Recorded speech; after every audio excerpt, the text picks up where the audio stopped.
Igreja Cristo é Vida, a sua cidade refúgio.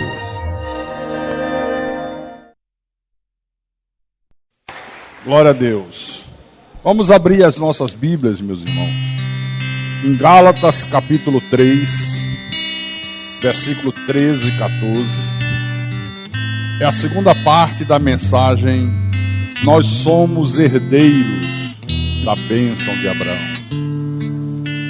Todo filho de Deus é herdeiro da mesma bênção que Deus derramou na vida de Abraão. Todo ele. Gálatas capítulo 3, versículo 13 e 14.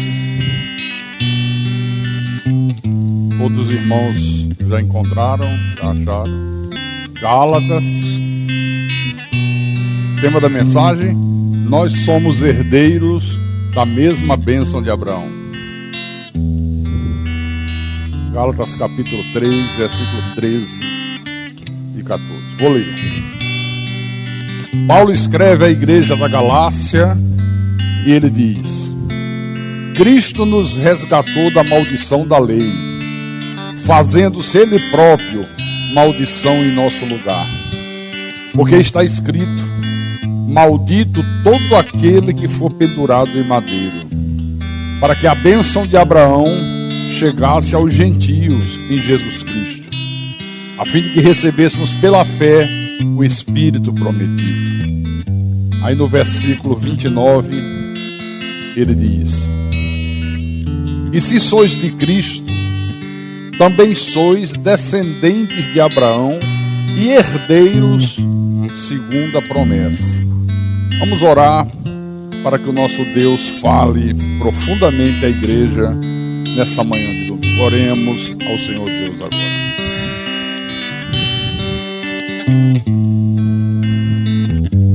Senhor Jesus Cristo, Deus Todo-Poderoso, Criador dos céus, Criador da terra, nosso Salvador, nosso Redentor que vive. Aqui estamos nós reunidos na manhã de domingo, domingo que é o dia do Senhor, o dia que o Senhor separou para que nós pudéssemos nos dedicar integralmente a Ti, ouvir a Tua voz, sermos ensinados pelo Teu Espírito Santo, recebermos o alimento da alma, o alimento do Espírito, que é a Tua palavra. Então fala a Tua igreja nessa manhã, fala profundamente ao Teu povo, fala ao coração deste homem, desta mulher, deste jovem, deste rapaz, desta moça, deste senhor, desta senhora. Fala através de mim, o Teu servo, o Teu pastor. Usa-me com sabedoria, com intrepidez, com coragem, para que eu possa anunciar as boas novas do Teu reino. Dá-me, meu Pai, a sabedoria que eu tanto necessito. E eu Te peço assim sempre, para demonstrar que a minha suficiência vem do Senhor, o Deus Todo-Poderoso. Em nome de Jesus, e que todos que creem digam amém e amém. Diga graças a Deus. Então, meus irmãos, que nós que fomos eleitos e predestinados por Deus, nós somos herdeiros da mesma bênção que Deus manifestou na vida de Abraão. Isso é muito importante, isso é fundamental que a igreja entenda isso aqui. Tudo aquilo que Deus fez na vida de Abraão, Deus quer fazer na nossa vida hoje. Tudo que Ele fez na vida de Abraão, Ele quer fazer na nossa vida hoje. Isso é nosso direito, isso é nossa herança. Você lembra que eu também mostrei em Romanos, capítulo 8, versículo 16 e 17, que Paulo disse à igreja de Roma o seguinte: o próprio Espírito testifica com o nosso espírito que somos filhos de Deus. Não há dúvidas. Quem é filho de Deus não fica duvidando. Será que sou? Será que não sou? Pastor, às vezes eu tenho certeza, às vezes não tenho. Porque o Espírito Santo testifica com o nosso espírito que somos. Nada nos demove dessa certeza. Ora, se somos filhos, somos também herdeiros, herdeiros de Deus e co-herdeiros com Cristo. Se com ele sofremos, também com ele seremos glorificados. Então eu disse no culto de terça-feira à noite que o herdeiro é uma pessoa que tem direito aos bens, tem direito ao patrimônio de alguém que fez um testamento, ou por laços consanguíneos, ou por uma vontade expressa do testador. Se eu tiver algum bem e eu morrer, quem são os meus herdeiros? Minha esposa, meus filhos. Mas eu posso ir no cartório, diante de um juiz, fazer um testamento e dizer, olha, isso é do meu filho, mas eu quero deixar isso para fulano. Para alguém que não seja nem da família. Isso tem que ser respeitado aos olhos da lei. No nosso caso espiritual, quem é o testador? Quem é que fez o testamento dizendo qual é o nosso direito? O nosso Deus, o Senhor Jesus Cristo. E qual foi a vontade de Deus? Expressa que nós fôssemos abençoados. Que todos os seus filhos, todos eleitos e predestinados, sejam abençoados. Essa é a nossa herança. Esse é o nosso direito. Então, diante dessa verdade, irmão, a bênção de Abraão tem que estar presente na tua vida, tem que estar presente na tua família, na tua saúde, no teu casamento, na vida dos teus filhos, tem que estar presente nos teus negócios, na tua vida financeira, e etc, etc, etc. Tem que estar presente. E eu quero dizer para você nessa manhã, que a prosperidade é parte da bênção de Abraão. A prosperidade é parte da bênção de Abraão. O Senhor Jesus Cristo, ele nos resgatou da maldição da lei. E fazia parte, Carlos Augusto, dessa maldição da lei aqui, uma vida financeira fracassada. Uns sonhos que não se realizavam, projetos que não conseguiam ser levados a bom termo.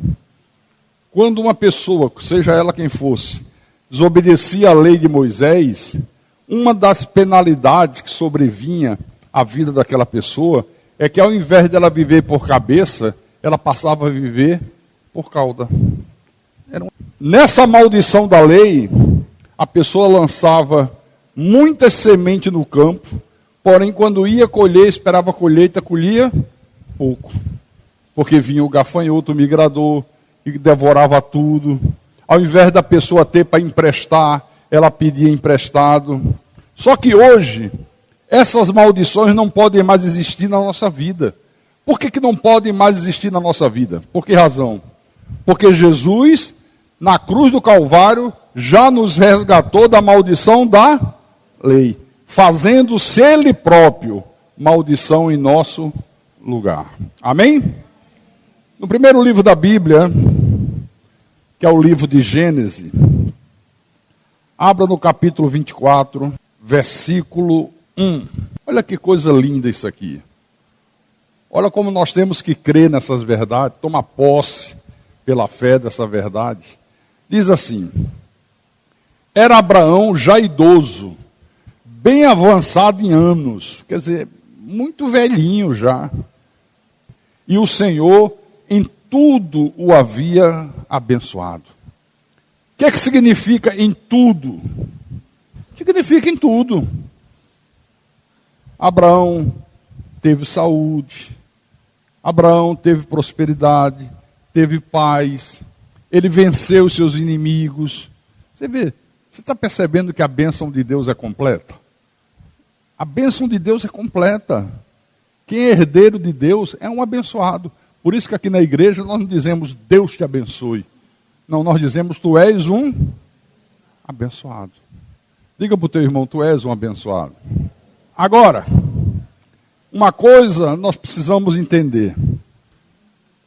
Todo herdeiro de Deus, toda pessoa que é descendente de Abraão, tem como característica que o identifica ser obediente à voz de Deus. Porque todo mundo diz que é. eu sou filho de Deus, eu sou herdeiro de Deus, eu sou descendente de Abraão. Mas o que prova é se você é obediente à voz de Deus.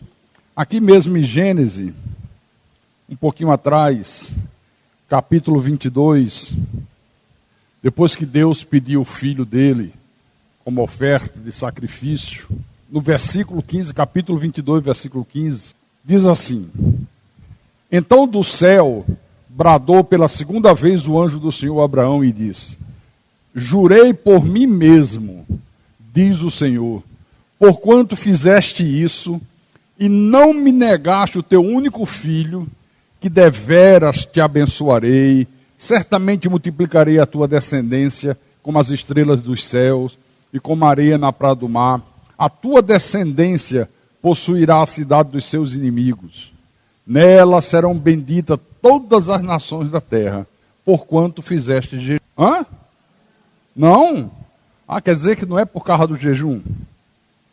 Porquanto fizeste vigílias, porquanto subistes montes. Não. Porquanto obedecestes a minha voz. O que Abraão fez para tomar posse da herança? Obedeceu a voz de Deus. Olha, esse homem chegou num grau tal de obediência que Deus lhe pediu o filho, seu único filho, o filho da sua velhice, o filho que Deus tinha lhe dado de uma forma miraculosa, e ele não negou o seu único filho. Pense, por favor, nisso aqui. Quem é filho de Abraão, quem é descendente de Abraão, não nega nada para Deus, não questiona a voz de Deus, não foge de obedecer a Deus. Senão não é filho de Abraão. Por isso eu digo sempre, irmão, por favor, nunca permita que nada, absolutamente nada, impeça você de ser obediente à voz de Deus. Porque toda vez que alguém obedece à voz de Deus, as bênçãos de Deus se manifestam na vida dele.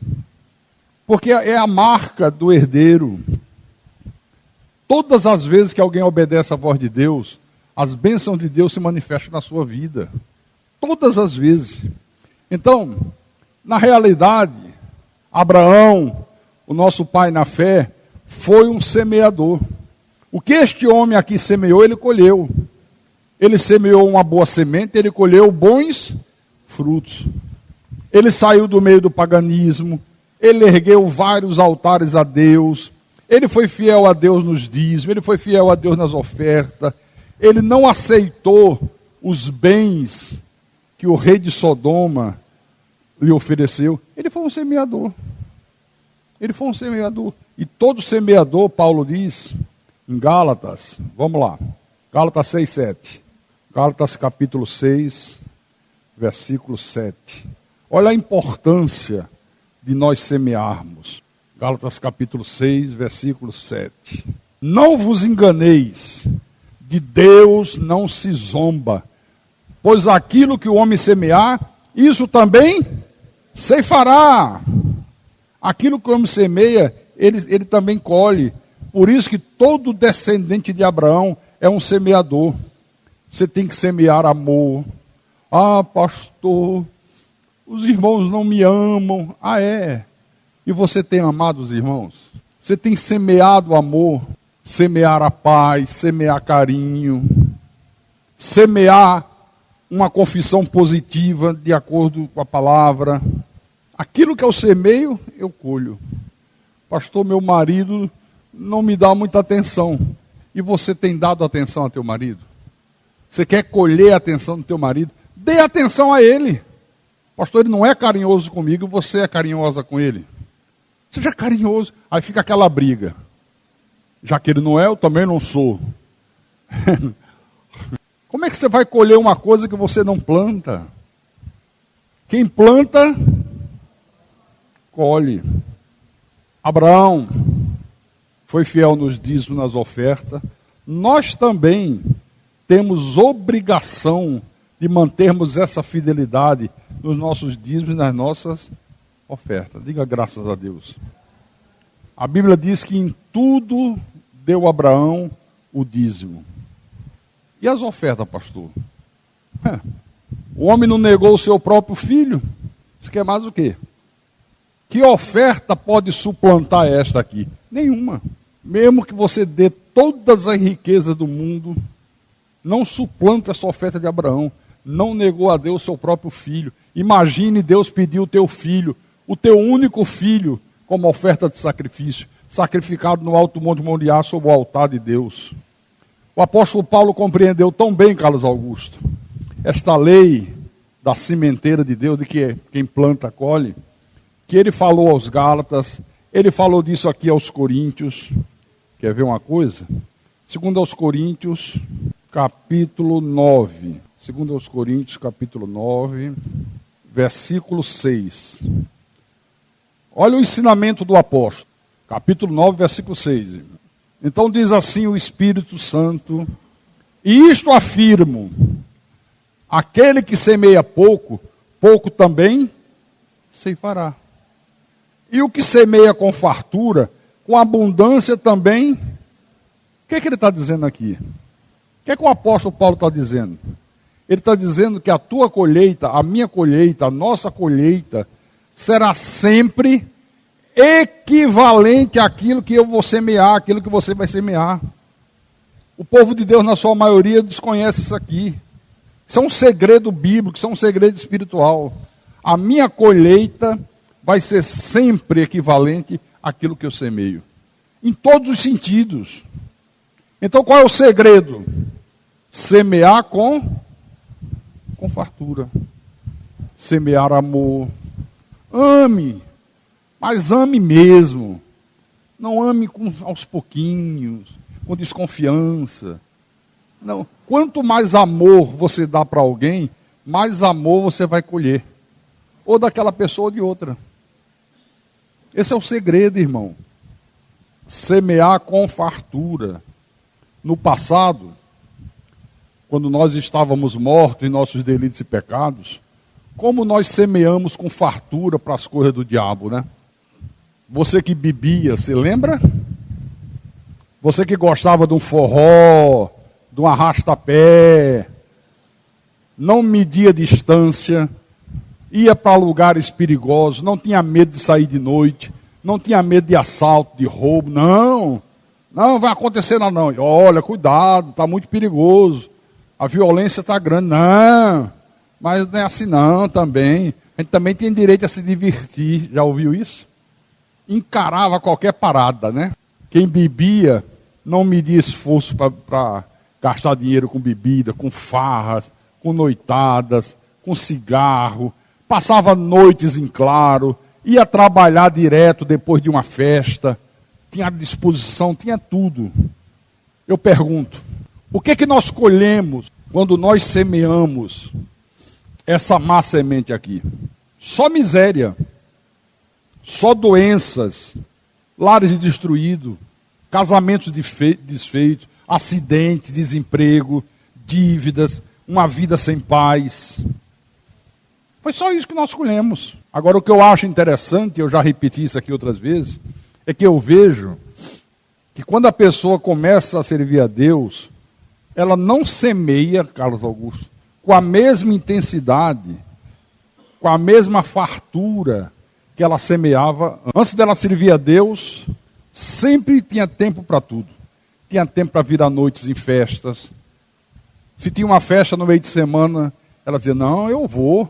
Mas e o trabalho amanhã? Amanhã você não acorda às 5 da manhã? Eu vou direto. Eu emendo. Ainda chegava no trabalho batendo no peito. Vindo uma farra direto. É mesmo, cara? Rapaz, estou aqui, ó. Mas valeu a pena. E trabalhava o dia inteiro, meu irmão. No passado era assim. Tinha disposição. Saía a qualquer hora da noite. Não tinha medo. Não faltava tempo para nada. Tinha tempo para tudo. Hoje eu vejo, irmãos, e com muita tristeza, que as pessoas, às vezes, dizem que não tem tempo nem para ler a Bíblia. Pastor, eu sou visto como meu dia corrido, pastor. Eu gosto de ler a Bíblia, mas é que eu não tenho tempo. Não tem tempo para fazer um seminário na igreja, quando nós fazemos um seminário. Não tem tempo para participar do louvor da igreja. Ah, mas tem que vir sábado ensaiar. Ah, Se desse para eu participar sem ensaiar, eu participava, mas eu não tenho tempo. Mas no passado tinha tempo para tudo. Tem gente que não vem terça-feira à noite, ou quinta à noite, que diz que é perigoso. Não, é perigoso, pastor, esse centro aqui está um perigo. É porque Deus deu ordem aos anjos para trabalhar fora do centro. Aí ficou... O centro da cidade está desguarnecido. Não há anjo nos guardando, nos protegendo aqui. Outros não vêm à noite, porque diz que fica cansado. Vem domingo de manhã, não volta domingo à noite. Não, pastor, eu fico tão cansado. Mas como é que antes, quando você não era convertido, quando você não servia a Deus, você não se cansava para nada? Quantas pessoas você conhece que no passado gastava muito dinheiro com vícios? Não tinha um final de semana que não fizesse uma churrascada, não tinha um final de semana que não comprasse cerveja, caipirinha, vodka, e etc, etc, etc. Quem fumava 1, 2 carteiras de cigarro por dia, nunca deixou de sustentar o vício. O vício era tamanho, como eu era um viciado de cigarro, que não aguentava passar sem... Eu fumava 2 carteiras de cigarro por dia. Podia faltar dinheiro para tudo, para o cigarro não faltava. Era um vício, entre aspas, sagrado. Bebia todos os dias. Todos os dias. Pastor, o senhor era um alcoólatra? Não, não era não. Mas quando eu ia almoçar, dava a hora do almoço na fábrica, trabalhei na Miller, uma fábrica de tratores e escavadeiras, rolo compressores. Aí a gente almoçava e na frente tinha um botecozinho. Acabava de almoçar, a gente atravessava a rua, não tomava uma gelada para encarar à tarde. Aí tomava 1 ou 2 cervejas.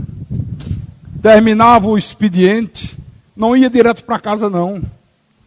Já tinha aqueles 2, 3 colegas e vamos parar. A gente parava logo no primeiro bar da esquina. Tomava 2, 3, 4 cervejas para depois ir para casa. Você conhece gente assim, ainda hoje? Quantos de vocês foram assim? Levante a mão aí, por favor. Quem era viciado de cigarro aqui? É duro, né, irmão? O vício do cigarro é uma desgraça, né? Mas você não tinha dinheiro todo dia para comprar o cigarro? Depois coloque na ponta do lápis, em valores de hoje, quanto você gastava por semana? De cigarro, de cerveja, de tiragosto, né?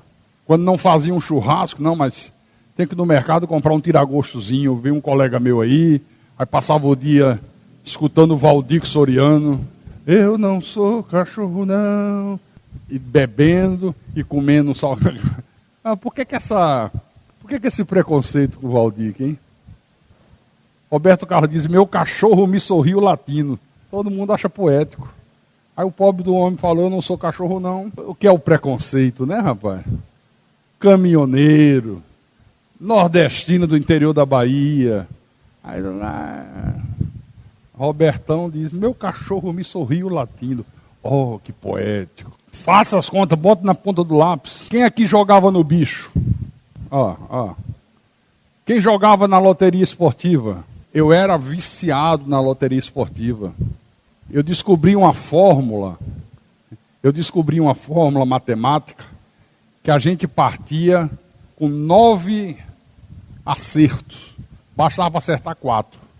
Era dinheiro. Juntava 10, 20 pessoas da empresa de engenheiro e toda semana aquela bolada, tá? Nunca ganhamos. Nunca ganhamos. Era só 4, mas aqueles 4 furava. Quanto dinheiro eu gastei? Quanto dinheiro gasto na cena? Chega, quando a cena está acumulada, você passa na loteca, filas quilométricas, né? O pessoal fazendo uma fezinha.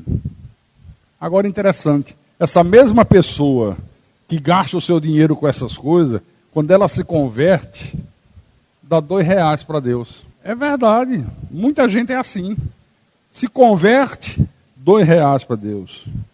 Irmãos, Abraão não se negou a dar o seu único filho para Deus. Só um homem temente a Deus é capaz de agir da maneira que Abraão agiu. Quem não tem temor a Deus não pode fazer isso que Abraão fez. Este homem aqui se entregou por inteiro a Deus. Esse homem aqui tinha uma fé genuína. No que diz respeito à obra de Deus, não seja avarento, meu irmão. Não seja mesquinho. Seja generoso. Se você vai dedicar o teu tempo para Deus, para alguma coisa da igreja, em prol da obra, dedique o melhor do teu tempo. Dedique o melhor do teu tempo. Olha o pastor Éricles. Trabalha numa construtora como engenheiro.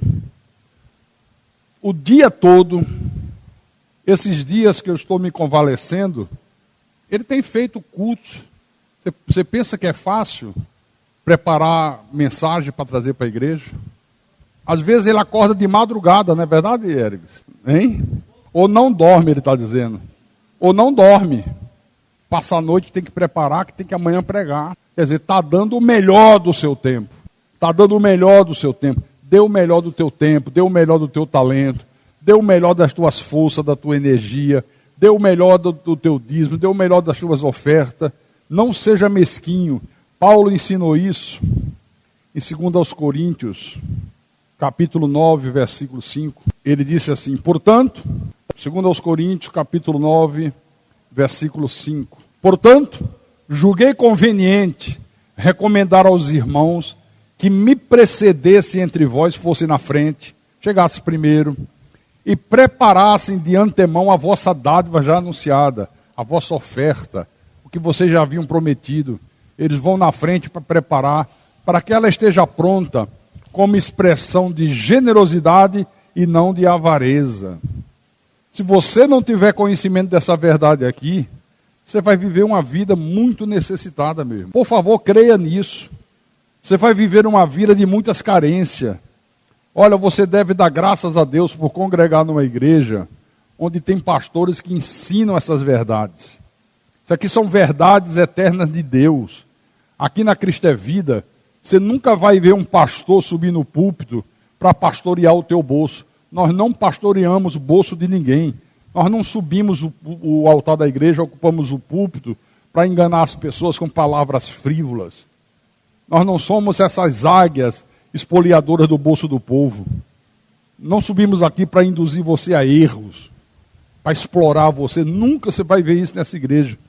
Eu sempre digo, quando eu subo aqui, eu subo como pastor da tua alma, para pastorear a tua alma. Eu não subo aqui para pastorear o teu bolso. Eu não subo aqui para arranjar um jeitinho de arrancar 50 reais de um, 100 do outro, 30, 20. Não, Deus que me livre. Eu subo e ocupo o púlpito da igreja como pastor constituído por Deus para ensinar a você as verdades da Bíblia, as verdades divinas em nome de Jesus. Jesus diz, conhecereis a verdade e a verdade vos libertará. Então, há duas maneiras de você ofertar a Deus. Ou com generosidade ou com avareza. O que é uma pessoa avarenta? É uma pessoa mesquinha. O avarento, o mesquinho. Isso aqui é importante, porque às vezes a pessoa é muito generosa, mas com ela mesma.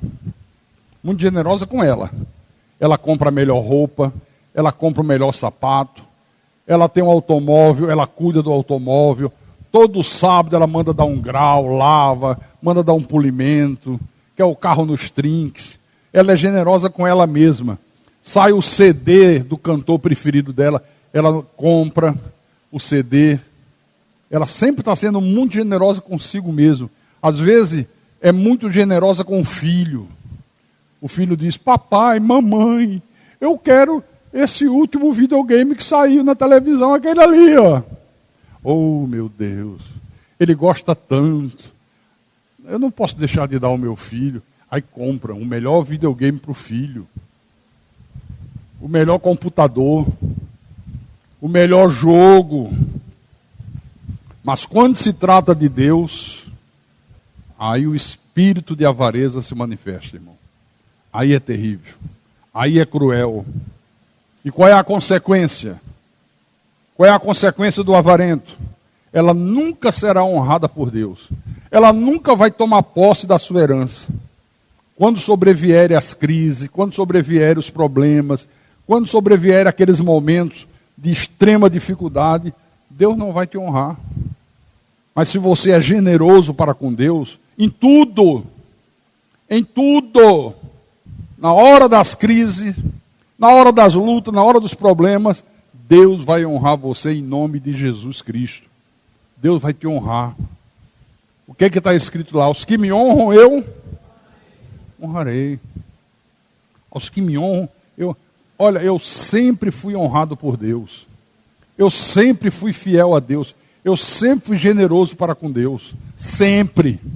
Nunca deixei de dar meus dízimos. Nunca deixei de dar as minhas ofertas.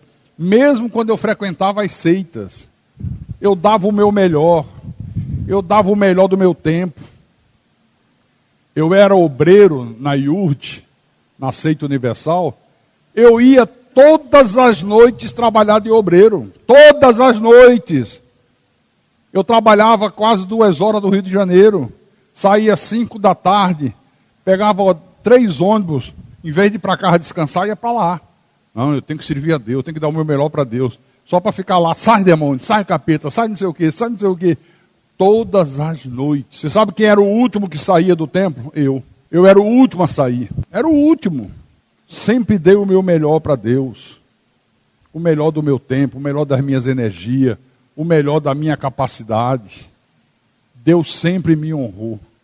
Deus sempre me honrou ao longo desses anos todos. E até os dias de hoje. Fecha uma porta, Deus abre outra. Levanta-se o inimigo, Deus derrota aquele inimigo. Vem uma necessidade, Deus supra aquela necessidade. Sempre. Eu trabalhava na Nuclebras e eu lembro que um dia o Brasil estava atravessando uma crise e aí recebemos a notícia que ia haver um corte de pessoal. E eu tinha entrado fazia uns 6 meses e disseram assim, olha, vai ter um corte muito grande e os primeiros que vão ser mandados embora são os mais novos. Porque os mais novos não têm muita experiência ainda, aqueles que já estão há mais tempo vão permanecer. Aí todo mundo aflito, todo mundo desesperado. Só que ninguém sabia quando seria. Um belo dia, quando a gente chega de manhã, os ônibus paravam, tinha ônibus para pegar a gente em casa, que a gente desce. Que chega na portaria de entrada, tinha os segurança e dizia assim, identidade, crachá. Aí ele olhava na lista. Você vai para ali, ó. Para o serviço de pessoal. Você entra. Quem ia para o serviço pessoal estava demitido. Eu fiquei na fila e digo, bom, eu entrei há 6 meses, já era. Né? Mas fiquei tranquilo. Quando cheguei, deu o crachá, o cara olhou, pode entrar. Todo mundo ficou bobo. Você não foi não, Magno. Rapaz, você não entrou no código. Graças a Deus não. Em nome de Jesus Cristo, para a glória do Deus Todo-Poderoso. Amém, irmão? Diga glórias a Deus aí. Dê uma forte salva de palmas. Abra em Ageu, livro do profeta Ageu, capítulo 1, versículo 6 em diante. Você vai ver o que acontece quando nós não fazemos isso. Quando nós não ofertamos a Deus com generosidade.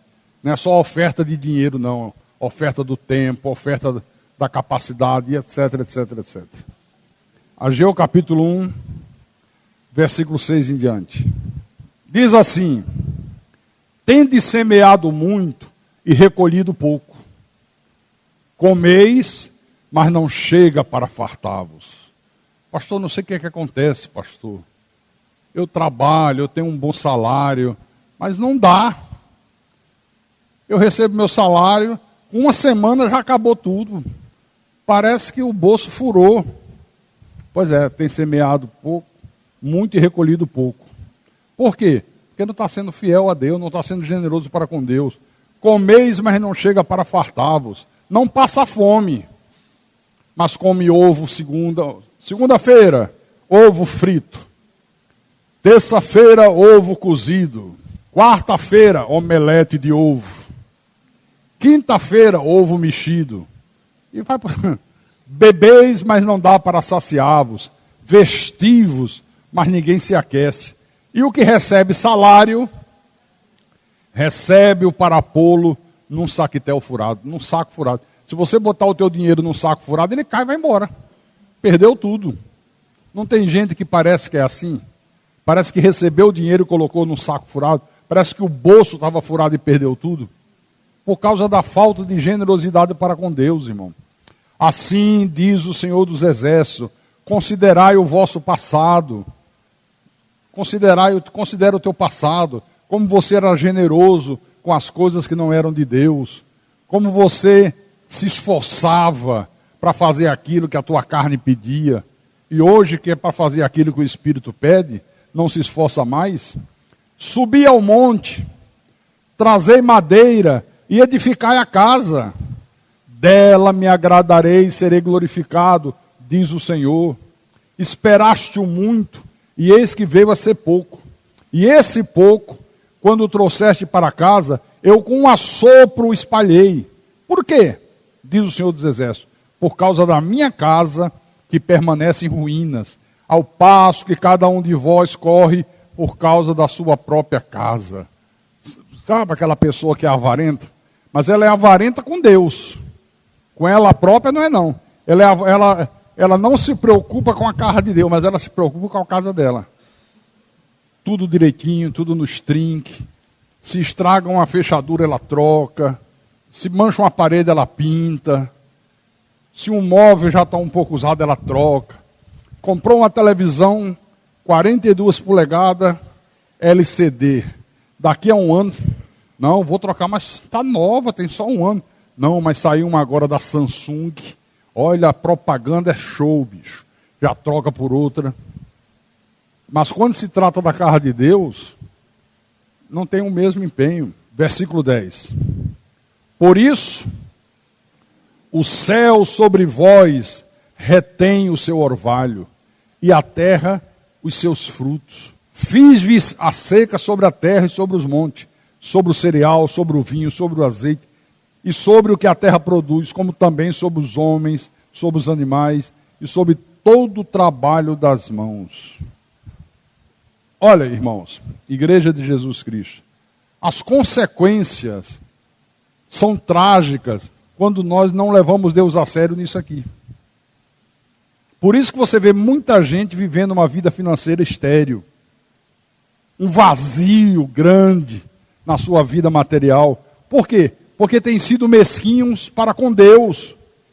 Reter aquilo que é de Deus, reter aquilo que Deus está requerendo de você, leva à penúria, leva à pobreza, leva à miséria. Está aqui, atender a necessidade da obra de Deus, leva à prosperidade. Prosperidade nem acúmulo de bens não, viu? Nem acúmulo de prosperidade é você ter um casamento bem sucedido. Você é um homem próspero, uma mulher próspera. Prosperidade é você ter filhos abençoados. Prosperidade é você ter paz. Prosperidade é você ver os teus sonhos se tornando realidade. Porque tem gente que pensa que prosperidade é só dinheiro, né? Só grana. Não, é tudo. Então, sempre que se foge desta regra aqui, você vai viver o oposto da promessa. Infelicidade, escassez de recursos, doenças, filhos rebeldes, insegurança, fracasso, crises que vão dilapidando o patrimônio. Pastor, eu tinha um carro, perdi, estou andando a pé. Pastor, eu tinha casa própria, veio a crise, até minha casa eu perdi, estou morando de aluguel. São crises que dilapidam o patrimônio. Então você tem que ser uma pessoa obediente a Deus, como foi Abraão. Andar nas mesmas pisadas da fé que teve Abraão. Não foi isso que Paulo disse? Nós temos que andar nas mesmas pisadas da fé que deu Abraão. Abraão deu o dízimo a Melquisedeque. Depois que ele voltou da peleja, que ele trouxe de volta o seu sobrinho, os empregados, os bens, aparece Melquisedeque, que era uma teofania, que era uma encarnação temporária de Deus. Abraão deu o dízimo de tudo que ele havia reconquistado. Será que nós temos feito isso? Será que nós temos sido fiéis a Deus assim? Eu levo tão a sério isso, que mesmo fazendo esse tratamento, me convalescendo ainda, essa semana mesmo o pastor Eric disse, né, pastor, fica mais uma semana, descansa. Não foi isso que você falou, Eric? Mas eu fico numa inquietação. Sabe, para mim é pior ficar. Por incrível que pareça, para mim é pior ficar. Aí pego, venho. Amanhã eu vou, que eu tenho uma consulta médica. Eu já comprei a passagem para ir amanhã e volto na outra quarta. Porque eu não sou egoísta, não. Eu vejo a luta dele, o que eu puder ajudar, para dar uma folga para ele respirar um pouco, para ele adiantar os seus estudos, as suas coisas. Que eu sei como é duro para ele. Eu estava falando com minha mulher, olha, eu vou segunda e volto na outra quarta. Porque o Eric está num sufoco danado. Quer dizer, então eu dou o meu melhor. E saiba de uma coisa, irmão, Deus está atento à nossa maneira de proceder. Deus está atento à tua maneira de proceder. Você vê que, através do profeta Ageu, ele mostrou o que acontece com uma pessoa que é avarenta para com Deus. O povo estava agindo de uma forma avarenta. Deus disse, pois vocês vão ser punidos, vocês vão semear muito, vão colher pouco. Eu vou reter o orvalho, eu vou reter a chuva, vou reter os frutos da terra. Vocês vão passar momentos de dificuldades, porque vocês não estão me honrando como Deus. No livro de Lucas, Mateus, Marcos, Lucas, capítulo 21, nada passa desapercebido a Deus. Lucas, capítulo 21, versículo 1 em diante. Jesus estava numa sinagoga, num templo como esse aqui, numa hora de celebração de culto. E diz assim, estando Jesus a observar, Jesus estava fazendo o quê? Observando. Nada passa desapercebido a Deus. Você pensa que ele não te observa? Na hora do culto você está falando com o outro, falando de futebol, falando não sei de quê, celular na mão, mandando mensagem de WhatsApp, na hora do culto. E Deus está só de olho. E isso, bonito, né? Censurando o pastor e Deus censurando a minha autoridade. Nada passa desapercebido a Deus, irmão. Nada, nada, nada. Então, estando Jesus a observar, viu os ricos lançarem suas ofertas no gasofilácio. Viu também certa viúva pobre lançar ali 2 pequenas moedas. E disse para os apóstolos que estavam com ele, verdadeiramente vos digo que esta viúva pobre deu mais do que todo. Como é que pode? Os ricos deram as suas ofertas, ofertas grandiosas. Vem uma viúva pobre, 2 moedas pequenas, 2 moedas de 50 centavos, colocou lá no ofertório. Jesus disse, olha, vocês estão observando, não estão? Estão vendo como esses ricos aí dão valores altos? Pois esta mulher, esta viúva pobre, deu 2 moedas de 50 centavos. Eu, contudo, vos afirmo que ela deu mais do que todas as outras ofertas juntas. Que matemática estranha é a matemática de Deus. Mas é a matemática de Deus. Por que deu mais? Porque todos estes deram como oferta daquilo que lhes sobrava. Sobra de rico é riqueza para pobre. Pessoa é rica, tem um salário bom, tem uma renda boa, tem um comércio, tem não sei o quê, tem condições financeiras, aí compra tudo do bom, compra tudo do melhor, mas mesmo assim ainda sobra dinheiro para ela dar uma oferta grande na igreja. Mas a viúva pobre, da sua pobreza, deu tudo que possuía, todo o seu sustento. Talvez o dinheiro que era para comprar o pão, para colocar na mesa, mas ela, por obediência a Deus, por temor a Deus, por amor a Deus, foi lá e deu. Jesus disse, olha, essa aí deu mais do que todos os outros juntos. Então, vejam como a Bíblia mostra que Deus está absolutamente atento àquilo que nós damos para Ele. Absolutamente atento. E esse exemplo da viúva pobre é muito extraordinário, porque Deus não está olhando para a quantia que eu dou. O que vale para Deus não é a quantia. O que vale para Deus é se aquilo que eu estou dando representa o melhor que eu tenho.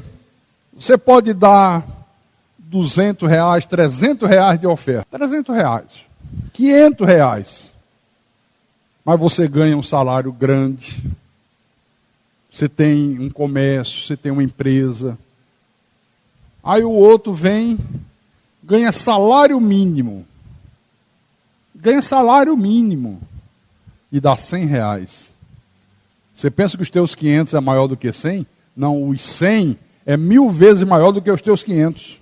É assim que Deus vê, irmão. Segunda coisa que esse exemplo aqui mostra é que Deus não aceita as sobras. Os ricos primeiro usaram o seu dinheiro para atender todas as suas necessidades. Depois o que sobrou, bom, isso aqui está sobrando, vou dar para Deus. Você vê uma pessoa que tem condições financeiras, ela é capaz de fazer uma festa de aniversário, ou dela, ou de um filho, seja lá de quem for, alugar um buffet, contratar garçons, né? Gastar uma grana, 4, 5, 6, 7 mil reais, sei lá quanto. Mas você não vê essa mesma pessoa chegar no mês e dizer assim, esse mês eu vou pagar o aluguel da igreja. Esse mês é meu, deixa comigo. Você não vê. Deus fica atento a tudo isso aqui, irmão. Deus não aceita sobras. E para Deus não importa a quantia. Importa se aquilo que eu estou dando é o melhor que eu tenho para Ele. Às vezes você não tem R$1 para dar para Deus. Mas Deus sonda teu coração e vê que você está cheia de vontade de ajudar. Ah, se eu pudesse, como eu queria ter. Ah, se eu tivesse R$200 para ajudar. Como eu daria com prazer a Deus. Isso aí para Deus já é a maior oferta de todas. Mesmo sem você ter dado R$1. Porque Deus sonda mentes e corações. Amém? E eu pergunto, nós temos feito assim, porque só honra a Deus desta forma quem é descendente de Abraão. Só age dessa maneira aqui quem é um eleito de Deus. Essa é uma das características dos eleitos de Deus. Não ser avarento para com Deus, ser generoso para com Deus. Ele semeia muito, ele colhe muito. Ele semeia pouco, ele colhe pouco. Você tem semeado muito? Você tem dado o melhor do teu tempo para Deus?